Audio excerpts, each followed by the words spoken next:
Welcome back to ATV morning with Faram. आज हम मिल रहे हैं रिमशा नासिर से जो हमारी मेहमान हैं and we are sharing her art and her journey with you. अच्छा जी रिमशा, तो हम आए आपकी तीसरी पेंटिंग की तरफ। जो मेरे बिल्कुल पीछे मौजूद है और ये भी एक बहुत खूबसूरत मुझे आपकी फैंटेसी लगती है। It is actually inspired by the autumn in Honza and Sakardu. So you can see it has orange and yellow trees in it. तो एक्चुअली ये उधर से इंस्पायर्ड है। मगर ये इतनी खूबसूरत आबशार जो है, हाँ, ये कहाँ से आई है? ये वहाँ पे तो इस तरह के आबशारें मतलब आप उसको एक्सपीरियंस करते हैं ना throughout your way to the Hunza and मगर इतनी लेयर्स में इतनी खूबसूरत, this is not one specific आबशार। This is not one specific right, because as a said कि आर्ट है और मैंने उसको एक एस्थेटिकली भी दिखाना होता है। सो इसकी वजह से जो है ना हमने उसको एक विजुअल बैलेंस भी क्रिएट करना है। So your eye travels from top to the bottom. आपने भी नोट किया होगा when you look at it, तो आपने वही बात की कि ऊपर से नीचे आ रहा है ना। सो हमने व्यूअर की आंख को भी रिवॉल्व कराना होता है around the canvas. So then again it's an artist touch into the inspiration as well ना। ठीक है। और इसमें जो हट है ये भी बड़ी, वैसे तो आजकल के दौर में हमने ये कहना शुरू कर दिया कि प्लीज़ पानी के रास्ते में आप लोग ना घर बनाने छोड़ दें। बिल्कुल बहुत हो गया कि हर दफ़ा जो है वो तूफ़ान आएगा और हम लोग उसमें बह जाएंगे और फिर हम बहुत तकलीफ से गुजरेंगे। सो पानी से तो दूर रहें। बहुत सही बात है। वाटर फ्रंट प्रॉपर्टीज़ जो हैं वो हमारे यहाँ पर मतलब जो नाजायज़ कब्ज़ों से बनती हैं, they are dangerous. But even के आपकी बात कर दी द सैदपुर विलेज, इधर का भी तो यही है ना कि यू नो कि यहाँ पे भी वाटर चैनल्स जो पहले गुजरते थे और अब हमने वहाँ पे कंस्ट्रक्शन कर दिया, अर्बन जो आपकी हुई है, तो इसकी वजह से अब फ्लड्स भी आना शुरू हो गए हैं। तो आपके बाबू को ठीक है, I can relate to that. कि जब मैं कह रही थी कि इस्लामाबाद में कुछ बेसिक जगह जहाँ से चश्मे, तो ये Saidpur is one of that कि आप देखिए कि उसके दरमियान से एक बड़ा खूबसूरत जो है वो चश्मा, वो नेचुरल वाटर जो है वो चश्मा है। ये और बात है कि हम ड्रेन फेंकना शुरू कर देते हैं तो नाला बन जाता है। इवन कि आपकी मारगला की जो पहाड़ियाँ हैं इस साइड पे, ईरान एवेन्यू वाली साइड पे, उनकी भी कंस्ट्रक्शन और वो सारी चीज़ें शुरू हो गई हैं, जो कि हम बात यही कर रहे होते हैं कि आप उनको मत करें, बिकॉज देन अगेन आप नेचुरल चीज़ों के अंदर जब आप अपना वो अमल दखल करते हैं तो फिर वो एक डिज़ास्टर के तौर पे हमें कॉन्सिक्वेंसेस बेयर करने पड़ते हैं। ये जो ह्यूमन टच है ना, ये it is very bad. wherever I find the human touch, हाँ, तो मुझे लगता है और हम उसको करने की भी बड़ी परफेक्शन से कोशिश करते हैं, but then we have to bear the consequences of it. So ये beautiful huts जो हैं ये भी आपने अपने visual से बनाई हैं? It is all my imagination. The color palette is inspired by the Honza. और क्योंकि वहाँ पे जब ऑटम आता है तो द ग्रीनरी जा रही होती है और ऑटम आ रहा होता है, तो it's very very beautiful palette of it ना। एंड इसमें जो मैं नीचे वाली आबशार बनाई है, इट इज़ एक्चुअली कि आप देखें नीचे आकर डार्क हो रही है। So actually saw an image कि उसमें जैसे बैरन लैंड होता है आपका, एक पूरा बैरन है, वो काला हो जाता है जहाँ से पानी गुजर रहा होता है, बाकी एरिया आपका ब्राउन हो जाता है। एंड देन इवेंचुअली जब वहाँ पानी से गुजरता है तो वहाँ सारा वाइल्ड लाइफ आ जाता है। ठीक है, वहाँ आपके श्रब्स भी उगेंगे, वहाँ आपकी वेजिटेशन भी होगी, वहाँ ग्रास भी आएगी, वहाँ आपके एग्रेस जो आपके बर्ड्स होते हैं, माइग्रेशन बर्ड्स होते हैं, वहाँ आना शुरू हो जाते हैं। So just one element of water it brings all the life उस एक जगह पे। सो एक्चुअली इसमें जो पानी है वो यही डिपेक्ट करता है। यू कैन सी कि इसमें बर्ड्स हैं काफ़ी ज़्यादा, दो ज़्यादा एग्रेस द माइग्रेशन बर्ड्स हैं और क्या that's about it. ठीक है। So अच्छा, जो लोग आपका आर्ट वर्क देखते हैं जी तो सबसे ज़्यादा अप्रिसिएशन या कमेंट आपको क्या मिलता है? Okay, I don't know if it's a comment या क्या, तो वो कहते हैं is it AI generated? तो मैं उनको कहती हूँ कि नहीं। I find it funny as well because आजकल के लोगों को उनको लगता है कि पता नहीं शायद AI से बना हुआ, कहती नहीं, मेरे हाथ का काम है, जो ह्यूमन टच है और जो इतने टाइम बाद। ये कितना चैलेंजिंग है? I mean you just open the AI तो आपसे पूछता है कि आप उसे कहते हैं क्रिएट एन इमेज, तो it can actually paint anything which you describe कि आपकी फैंटेसी में है, and it can actually create it for you. So आप इसमें कैसे देखती हैं आर्टिस्ट को और आर्टिस्टों की सर्वाइवल को in this AI? I think artist, मैं हमेशा इस पे यही आंसर करती हूँ कि artist have to evolve themselves with the AI। ठीक है, मैं आपको एग्जांपल दूंगी कि जैसे आपके जो ये प्राइवेट टैक्सीज़ होते हैं, ऊबर एंड करीम जो हमारे यहाँ चलता है, जब ये आया था तो लोगों ने कहना शुरू कर दिया था कि टैक्सी वालों का क्या बनेगा, सही है, और टैक्सी वाले क्या करेंगे। बट क्या हुआ कि टैक्सी वालों ने अपने आप को इवॉल्व किया, कि उन्होंने लर्न किया कि हाउ दिस ऑपरेट, और अब वो चलाते हैं तो स्किल उनके पास है, ठीक है, ड्राइविंग स्किल उनके पास है, और उन्होंने अपने आप को इवॉल्व किया। सिमिलरली जो पेंटिंग्स है, देखिए द पेंट जो आप ह्यूमन हाथ से हुआ होता है वो आपका AI आपको करके नहीं दे सकता। You can take the ideas from it, but then again you have to, you know, you should have the knowledge आपने आइडियाज़ भी देने हैं, you should know which composition it it. अगर जब मैं अपने काम को देख के बता सकती हूँ, I can tell it's as composition, so I know what's happening in the canvas, right. आपको पता होना चाहिए आपने पैलेट कैसे यूज़ करना है, और इमेज में भी आपके फोकल पॉइंट क्या हैं। जैसे कि आपने इसको देखा तो आपने फ़ौरन आबशार की बात की, उसको देखा तो बादशाही मस्जिद की बात की, तो it's actually an appreciation for me as well कि मैंने जान के इसके अंदर वो फोकल पॉइंट रखा कि जो व्यूअर है वो उसको देखे और उसी की बात करे। जैसे इसकी हमने बात की तो आपने कहा कि आबशार है, ऊपर से नीचे आ रही है, तो this is what I wanted you to से।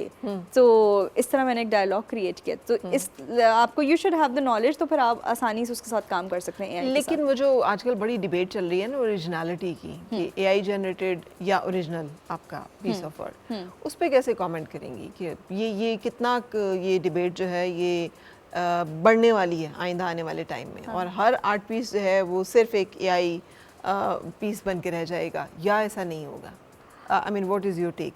आपको क्या लगता है? देखिए फरा ओरिजिनल रहता है, सही है। If you are into art you can look at any painting, you can tell it's a print या either it's a hand paint. और जो भी चीज़ हाथ की बनी हुई होती है आपको पता है कि उसकी वैल्यू ज़्यादा हो जाती है, ठीक है। And then again it's on you कि आपने ओरिजिनल अगर आप प्रोड्यूस कर रहे हैं और आप इसमें एआई भी यूज़ करें, मैं एआई को बुरा नहीं कहती, because I also believe in it कि आपको वक्त के साथ साथ इवॉल्व होना पड़ता है। You have to create the elements on in it कि उसकी वैल्यू ज़्यादा हो, ठीक है। जैसे you know if I am touching into it तो मुझे टेक्सचर फील हो रहा है दरख्तों का, चिड़ियों का, पहाड़ों का। सो यू क्रिएट, आप उसकी वैल्यू बढ़ा। जैसे हाथ का काम है, एम्ब्रॉयडरी होती है, उसकी हम ज़्यादा वी पे फॉर इट ना, जबकि जो मशीन का काम है हम कहते हैं कि अच्छा बस ठीक है ये तो इसी तरह। So you have to create the value of it and you should use AI. So you don't feel insecure और बैड अबाउट इट कि I learn, I know how to do that. मैंने तो लर्न किया है, I know how to do graphics, I know how to do digital art. काम को easy बनाए ना, कम वक्त के अंदर अच्छा प्रोड्यूस करने की कोशिश करें, तो इसमें कोई ऐसी बुराई नहीं है। वक्त के साथ साथ चले वरना पीछे रह जाएंगे। अच्छा, ये एक और पेंटिंग है जो कि आपके पीछे मौजूद है। बिल्कुल। तो ये क्या है? Okay, you can see these are the vintage frames.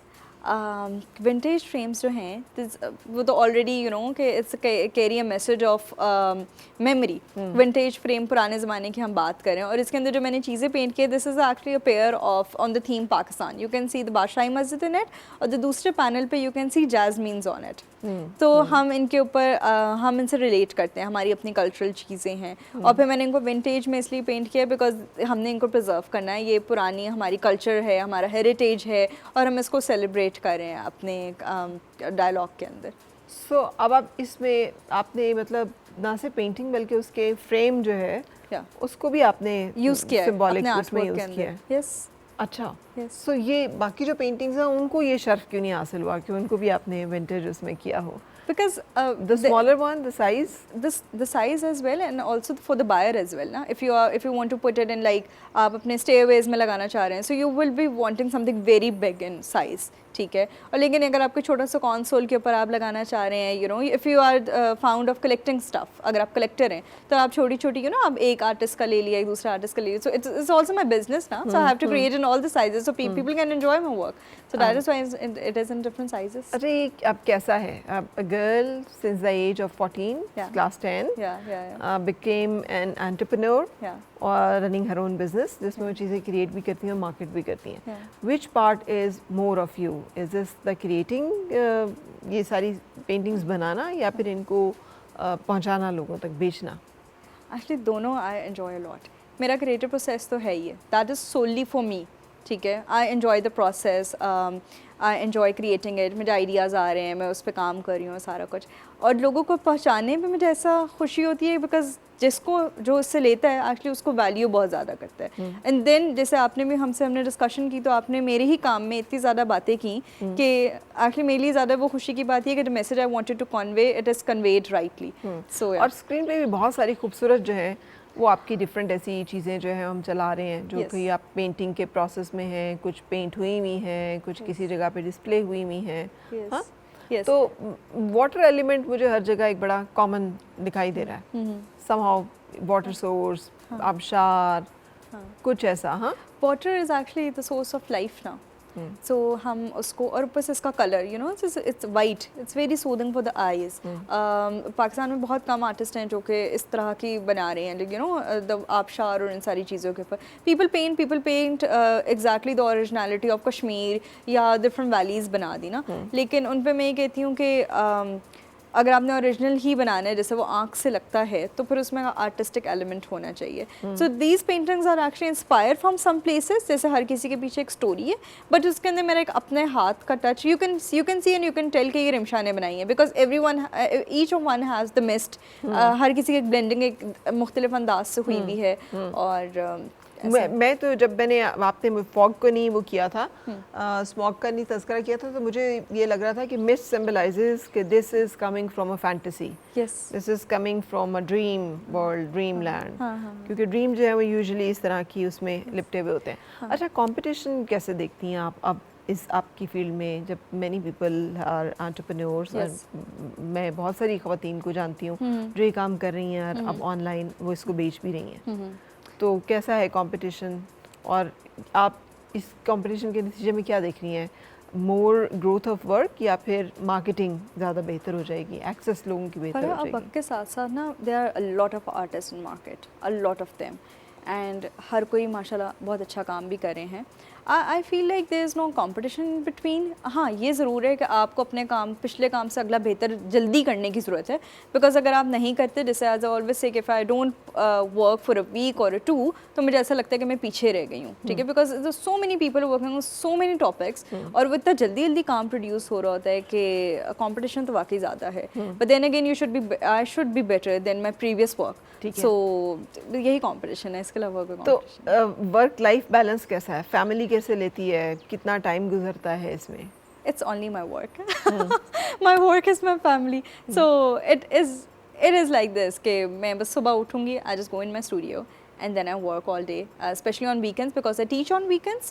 तो वो मेरे fully jam packed होते हैं, और बाकी it's managed because you know when your family is like this, they know she paints, she'll wake up in the morning, she'll go to the studio, she'll paint all day, और ये शाम को मिलेगी, तो they understand. So मुझे इस मामले में अल्लाह का शुक्र है कि मुझे कोई वो you know contrast नहीं हुआ कि you know if they are saying I'm not available for them, they are okay with it कि she'll come back, और I even ditch marriage ceremonies of people कि मैं busy हूँ, मैं नहीं आ सकती। मुझे लोग कहते हैं कि डॉक्टर बन रही है कि तुम नहीं आ सकती, वैसे कहते this is my work, I value my work, तो फिर ये मुझे आगे वैल्यू पड़ जाता है, तो दैट्स इट अबाउट इट।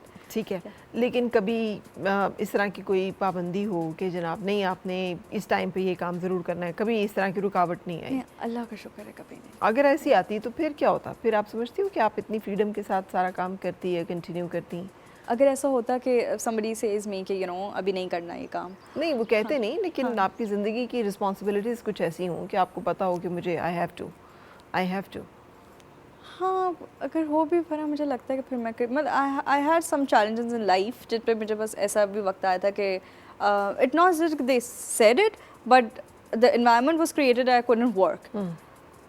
तो मुझे ऐसा लगा कि लेकिन जब उस फेज़ के बाद आई स्टार्टेड वर्किंग, तो मैंने वो इतने दर्द से काम किया कि वो मेरे अंदर का आर्टिस्ट ज़्यादा उजागर होकर बाहर आया। So I think if that's any phase in my life, तो that's also okay, I take things very positively and I accept things, so that's very okay with me. बिल्कुल सही। Thank you very much Shamsha, आज आप आई, आपने अपना art journey हमारे साथ share किया, मुझे यकीन है देखने वालों को भी बहुत अच्छा लगा होगा। Thank you very much for that. You welcome. So जनाब, आपसे भी इजाज़त लेंगे, मुलाकात होगी कल फिर, उस वक्त तक के लिए अल्लाह हाफ़िज़।